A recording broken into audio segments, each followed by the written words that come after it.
কথায় আছে বিশ্বাসে মিলায় বস্তু আর তর্কে বহুদূর। ভারতবর্ষের প্রচুর মন্দির আছে যার সাথে জড়িয়ে আছে অনেক ইতিহাস এবং অলৌকিক ঘটনা। প্রতিটি মন্দিরেরই আলাদা আলাদা একটা মাহাত্ম্য আছে। তবে চলো আজ তোমাদের নিয়ে যাব মহাদেবের এক জাগ্রত মন্দিরে। হাজার হাজার সন্তানহীন দম্পতিরা যেখানে মনস্কামনা করে আছে প্রতিদিন, এবং তার মনস্কামনা পূরণে উৎসব যাপন করে রোজ তারা। আর ভিডিও শুরুর আগে একটা ছোট্ট রিকোয়েস্ট, পাশে দেখো মন ভালো রাখার ন্যাচারাল মেডিসিন, তোমাদের চ্যানেল বঙ্গাইন্ডি ব্লগের।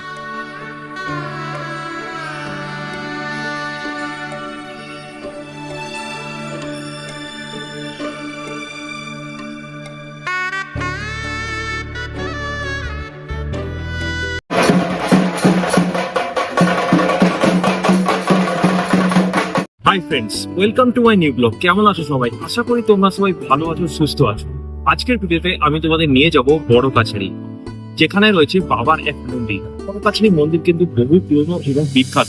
তো আজকের ভিডিওতে তোমাদের বড় কাছারি মন্দিরের যাবতীয় বৃত্তান্ত দেখাবো। এখানে কিভাবে তোমরা পুজো দেবে, কোথায় ডালা পাওয়া যায় এবং কিভাবে তোমরা আসবে। তো চলো ভিডিওটা পুরো দেখতে থাকো, এখানে কিন্তু সম্পূর্ণ ইনফরমেশন তোমরা পেয়ে যাবে। এর আগে কিন্তু আমি তারকেশ্বর মন্দিরেরও ভিডিও করেছি, বাট দুর্ভাগ্য যে সেই ভিডিওটা তোমাদের কাছে পৌঁছায়নি সবার কাছে। তাই তোমাদেরকে বলবো আমার চ্যানেলে গিয়ে কিন্তু একবার পারলে সেই তারকেশ্বর মন্দিরের ভিডিওটাও তোমরা দেখো। এছাড়া আমার চ্যানেলে কিন্তু একদিনে কোথায় ভ্রমণ করা যায় বা একদিন বা এক রাতে কোথায় ভ্রমণ করতে পারবে, সেই সমস্ত ভিডিও কিন্তু আমার চ্যানেলে তোমরা পেয়ে যাবে। তার জন্য বলবো প্লিজ সাবস্ক্রাইব মাই চ্যানেল, এবং বঙ্গাইনি ব্লগে কিন্তু তোমরা সমস্ত ইনফরমেশন পেয়ে যাবে। আর তোমরা যারা আমায় চেনো না তাদের বলি, আমি সৌমদীপ, তোমরা দেখছো বঙ্গাইনি vlog channel. So keep watching my channel and subscribe.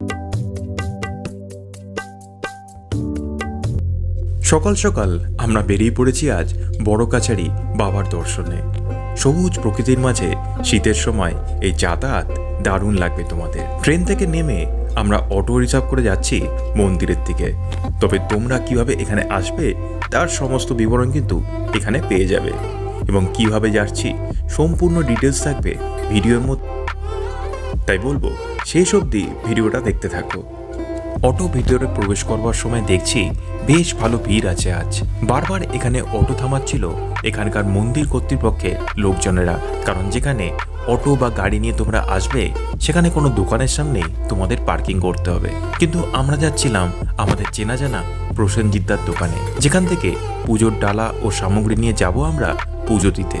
তাই অটো যতবারই আমাদের আটকাচ্ছিল আমরা বলছিলাম প্রসেনজিৎদার দোকানে যাব।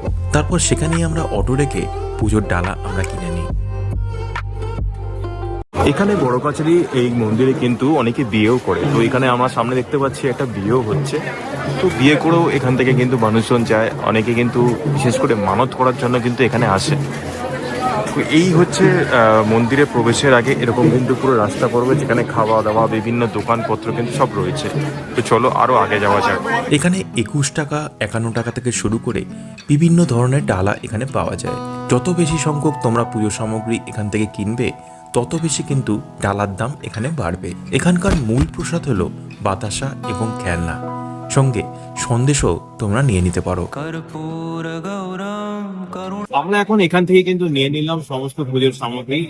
যেহেতু 5 জন আছি আমরা, তার জন্য 5টা জলের নিয়ে নিয়েছি ব্যবস্থা। তো এবার যাবো আমরা মন্দিরে গিয়ে পুজো।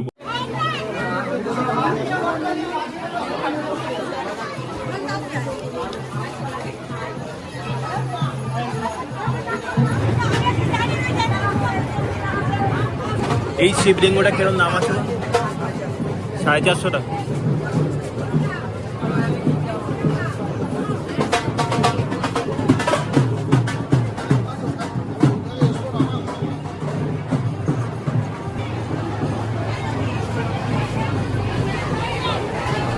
বোধবাজার কাছে বাঁকড়াহাটে অবস্থিত বড় কাছারি মন্দিরটি একটি প্রাচীন শিব মন্দির, যার শিকড় 18 শতকের মাঝামাঝি সময় পাওয়া যায়, যা প্রাচীন ঐতিহ্যের সাথে উল্লেখযোগ্য স্থানীয় এক তীর্থযাত্রার মিশ্রণ ঘটায়।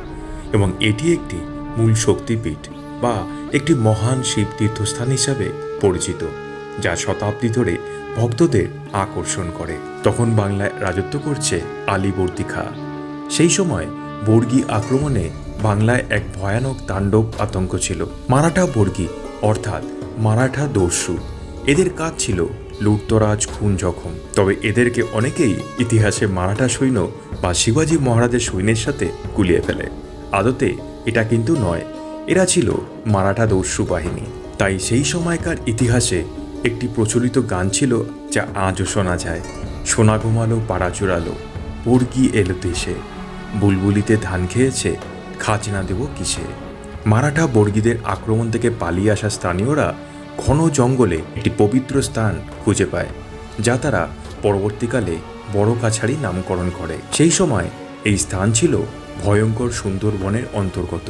বর্গী আক্রমণ থেকে বাঁচতে মানুষ তার পরিবার নিয়ে এই স্থানে বসবাস শুরু করে বিপদের মধ্যে, যেখানে ছিল ভয়ঙ্কর বন্যপ্রাণীর এক বিপদ। এখানে ছিল এক শ্মশান, যেখানে একসময় এক সাধু জঙ্গল পথে পাড়ি দেওয়ার সময় এই শ্মশান তার নজরে আসে এবং সেখানেই তিনি কিছুকাল আশ্রয় নেন। তার কাছে নানান সমস্যা নিয়ে সকলে আসতেন এবং তার উপদেশ এবং বাণী সকল সমস্যার সমাধান করে দিত। সেই সাধু ছিলেন বাকসিদ্ধ পুরুষ। দুধে আলতা তার গায়ের রং এবং দৃপ্ত চাহনি। লোকমুখে জানা যায়, প্রথম দেখাতেই সেখানকার মানুষ তাকে বিশ্বাস করে নেন এবং তিনি তাদের মুক্তিদাতা। একদিন চৈত্রের গাজনের সময় এখানে এসে দেখেন সাধু বাবা এখানে দেহ রেখেছেন, যাকে সকলে ভূতনাথ অথবা মহাদেবের অবতার বলতেন। সেই সময় ঠিক করা হয় তাকে চিতা কাঠে জ্বালানো হবে না, তাকে এখানেই সমাধিস্থ করা হবে। এরপর ঘটল এক অলৌকিক ঘটনা। একদিন সাধু বাবার সেই সমাধি থেকে বেরিয়ে আসলো একটি অশ্বত্থ গাছ। সঙ্গে গ্রামবাসীরা একদিন স্বপ্নে দেখল সাধু বাবা তাদের স্বয়ং বলছেন, এই কল্পতরু গাছ আমারই প্রতিমূর্তি, আমি এখানে আছি এবং চিরকাল থাকব।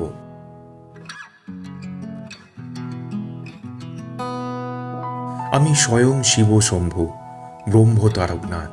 আমি নন্দী, ফিরিঙ্গি, ভূত, প্রেত, দৈত্য, দানব, ভৈরব, কিন্নর এবং দেবতাদের নিয়ে প্রতিদিন রাতে এখানেই কাছারি বসাই।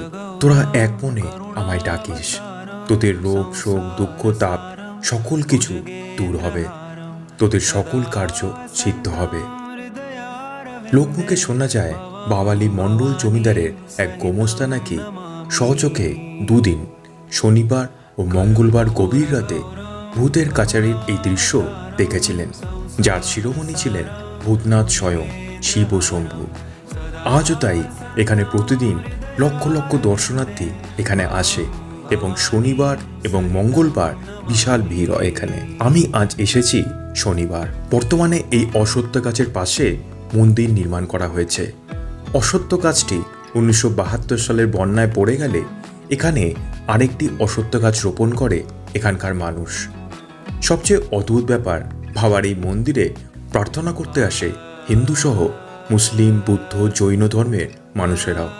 বাবার পুজোয় কোনো মন্ত্র নেই এবং পুজো করতে কোনো পুরোহিত লাগে না, শুধুমাত্র ফুল, বেলপাতা, তাতেই বাবা সন্তুষ্ট। ওম নীলকণ্ঠায় নমঃ।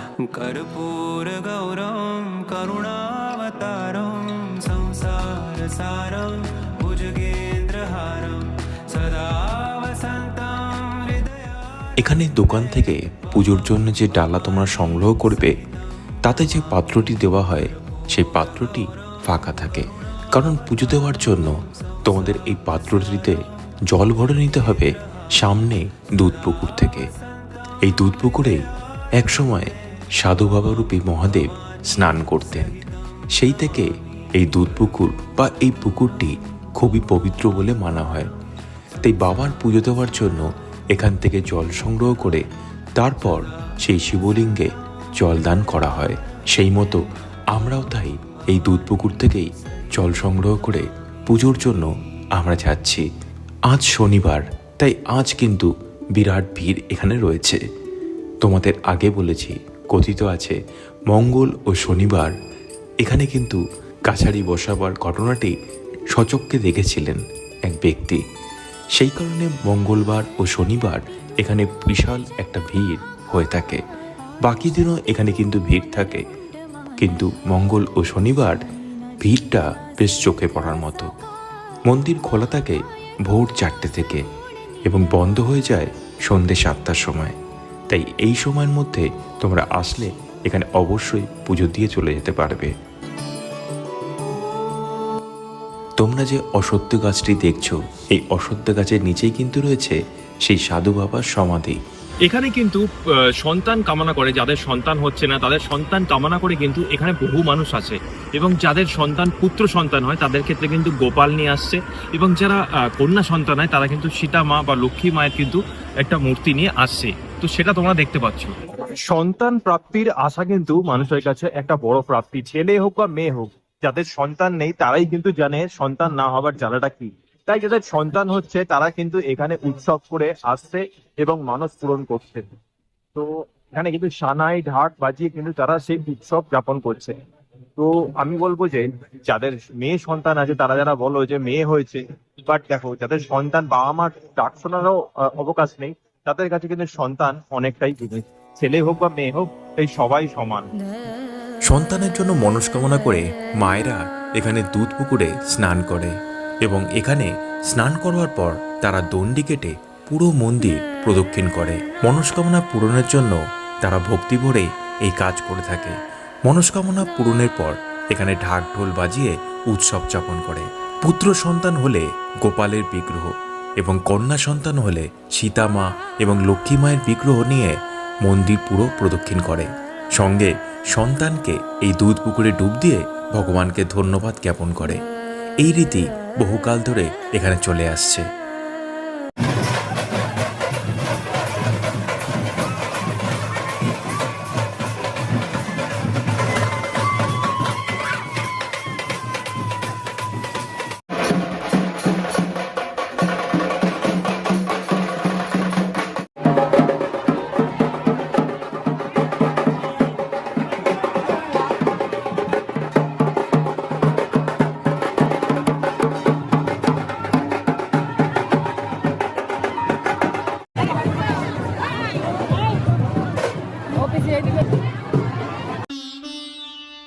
এই দুধ পুকুর পাড়ে রয়েছে মা সাবিত্রী ও বেহুলার বিগ্রহ।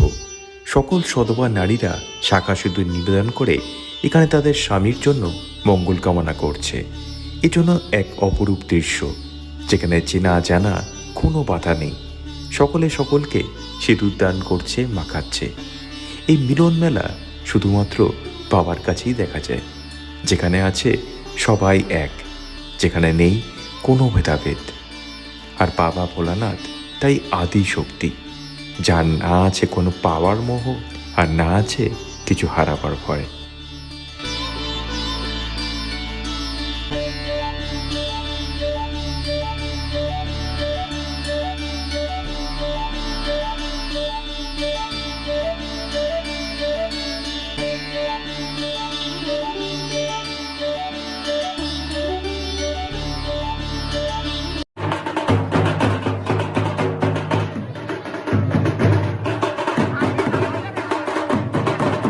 বাচ্চাদের জন্য নানান খেলনার দোকান এখানে আছে, কারণ মনস্কামনা পূরণে অনেক শিশু তার বাবা মায়ের সাথে এখানে আসে। এখানকার জিলিপি একবার মাস্ট ট্রাই করো। জিলিপি মাত্র 10 টাকা করে সব, মানে 100 টাকা কিন্তু কিলো। এখানে পুজো দেওয়ার পর বিভিন্ন খাওয়া দাওয়ার ব্যবস্থা রয়েছে। ডাল ভাত সবজি সমস্ত নিরামিষ খাবার এখানে তোমরা পেয়ে যাবে। কিন্তু আমরা আজ যাচ্ছি এখানে কচুরি খেতে, কারণ এখানে কচুরি, চপ, বেগুনি খুবই বিখ্যাত। এগুলো বেশ সুস্বাদু বলে জানা যায়। তাই আজ আমরা এখানে ঢুকছি জয় মাতারা হোটেলে কচুরি খেতে। আর এখানে দাম কিরকম রয়েছে তা তোমাদের এই স্ক্রিনে দেখিয়ে দিলাম।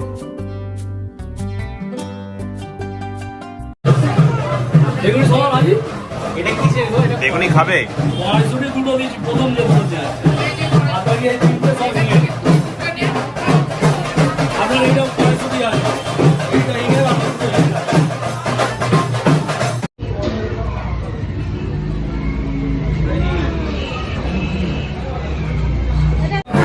এখানে কিন্তু কচুরির দারুণ লাগলো, মানে সত্যিকারে খেয়ে দারুণ। শেষে বলি, এই মন্দির নিঃসন্তান দম্পতি, ভালোবাসায় আঘাত, জমি সংক্রান্ত সমস্যা এবং রোগ ব্যাধি মুক্তির আরোগ্যের জন্য বহু মানুষ আসেন বাবার কাছে এই কাছারিতে। অনেকে নিজের সমস্যা লিখে দিয়েও যায় বাবার কাছে, আর বাবা এখানে 250 বছর ধরে তার সকল ভক্ত ও সন্তানদের চোখের জল মুছে যাচ্ছেন সযত্নে। তাই এই প্রেম ও ভক্তির মহাসাগরে একবার হলেও ডুব দিয়ে যেও জীবনে, এবং অবশ্যই এসো বাবার দর্শনে।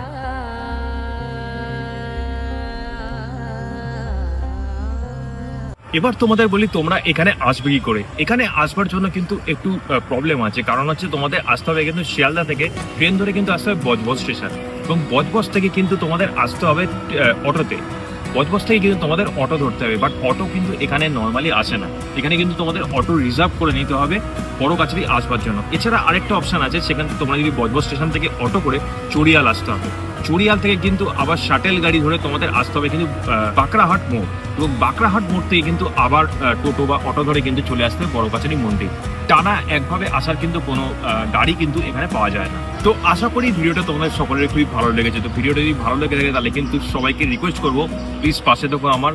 আর যদি এরকম আরো নতুন নতুন ভিডিও দেখতে চাও বা অন্য কোনো জায়গা যেখানে তোমরা দেখতে চাইছো সেই ভিডিও যদি তোমরা দেখতে চাও, তাহলে কিন্তু কমেন্টস করে জানিয়ে তোমরা কোথাকার ভিডিও দেখতে চাইছো।